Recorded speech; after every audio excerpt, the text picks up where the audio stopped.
Pernahkah kamu mendengar legenda tentang seorang putri yang bersahabat dengan paus raksasa? Dari tanah Aceh yang kaya akan budaya, hadirlah sebuah kisah yang luar biasa tentang persahabatan, keberanian, dan ikatan magis antara manusia dengan alam. Ini adalah legenda Putro Nang dan Sang Panglima Laut.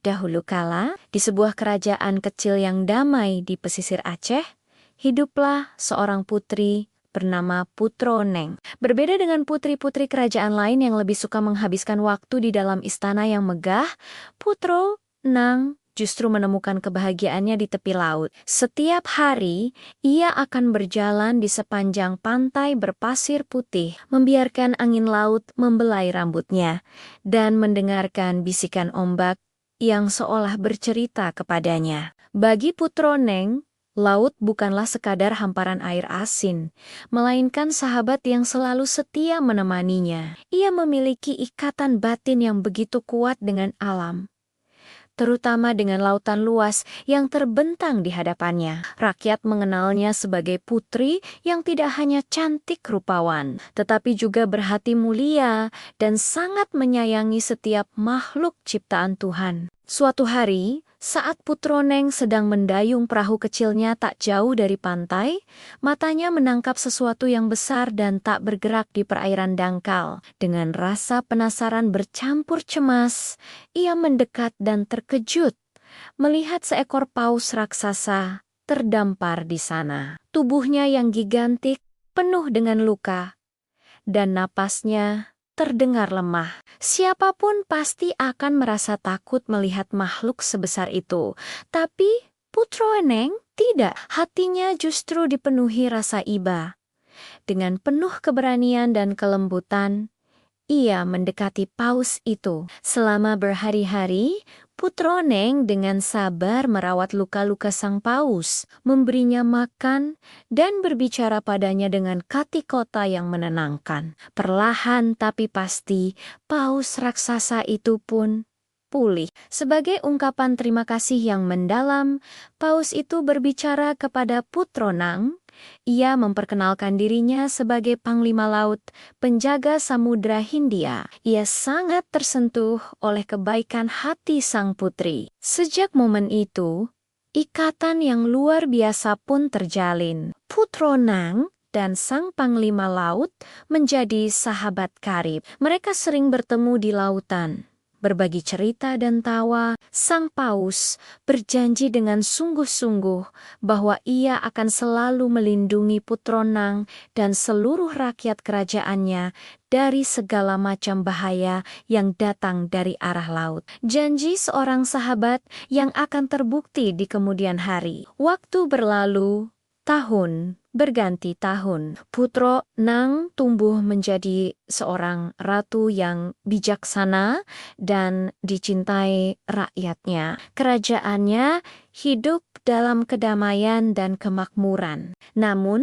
ketenangan itu tidak bertahan selamanya. Kabar buruk datang dari lautan. Armada kapal asing yang besar dan bersenjata lengkap terlihat mendekati perairan kerajaan. Mereka adalah penjajah yang haus kekuasaan, berniat untuk menaklukkan tanah Aceh.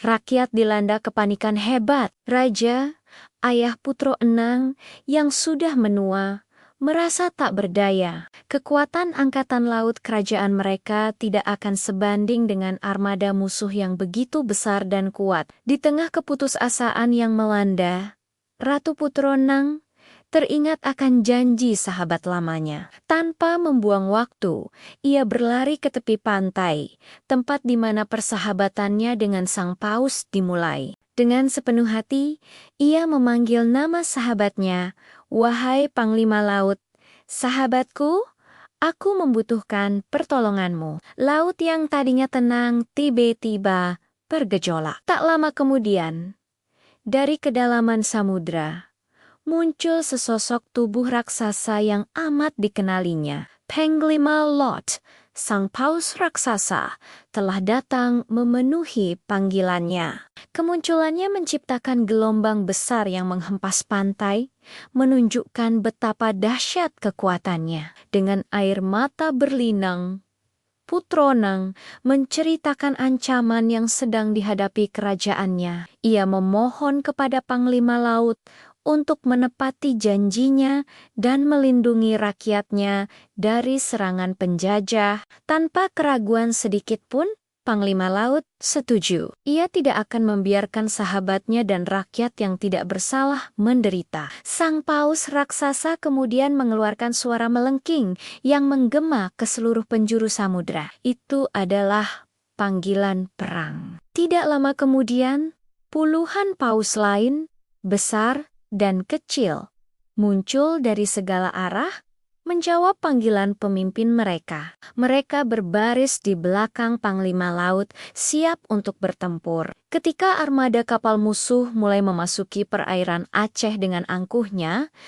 mereka dikejutkan oleh pemandangan yang tak pernah mereka bayangkan. Lautan di depan mereka tiba-tiba dipenuhi oleh puluhan paus raksasa. Dipimpin oleh Panglima Laut, pasukan paus itu menyerang tanpa ampun. Mereka menghantam lambung kapal dengan tubuh mereka yang kokoh, dan yang paling mengerikan adalah hantaman ekor mereka yang kuat. Setiap kibasan ekor menciptakan ombak raksasa yang menggulung dan menelan kapal-kapal musuh.